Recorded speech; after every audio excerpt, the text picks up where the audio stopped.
Hi love! For today's video, magluluto naman tayo ng may sabaw. Dahil palagi na lang ako nagpipritong manok tapos nag-air fry ng manok, naisip ko naman ngayon magluto ng sinigang. At dahil ready na nga ang ating mga pangsahog, hiniwa ko naman ang gagamitin nating manok.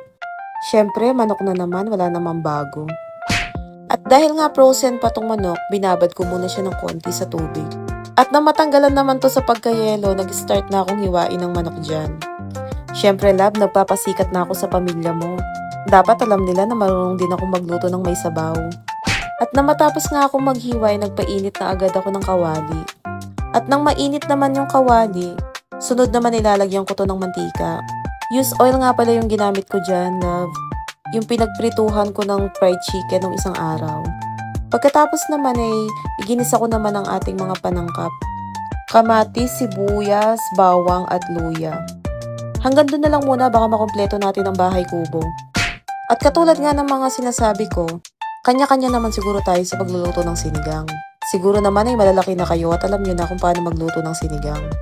Pero kung hindi talaga kayo marunong magluto ng sinigang, hindi para sa inyo ang video na to.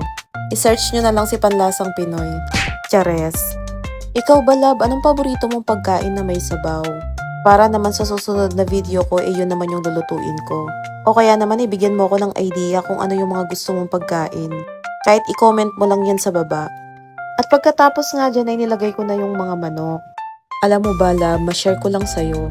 Noong July kasi umuwi ako ng Pinas. Palagi nila ako nilulutuan ng sinigang na manok. Sobrang sarap nga ng sinigang na manok sa Pinas kasi native na chicken yung ginagamit nila. Mahirap kasing makahanap na native chicken dito love. Yun sana ang masarap sa sinigang kasi malasa yung sabaw. Pero dahil no choice na tayo, tiis-tiis na lang muna dito. Alam mo ba love, na miss ko na talaga yung Pinas. Lalong-lalo na yung mga pagkain dyan. Alam mo naman, mahilig akong kumain. Wala nga akong siling pansigang kaya yan na lang chili na yan ang ginamit ko. Kasi ang hirap maghanap ng pansinigang na sili dito. At pagkalagay ko nga ng tubig dyan, tinakpan ko tapos nung kumulo nilagay ko naman yung pampaasim. At pagkatapos nga ba naghihintay ako, kumain pa ako dyan ng donut. Tapos nung kumulo ulit nilagay ko na yung gulay.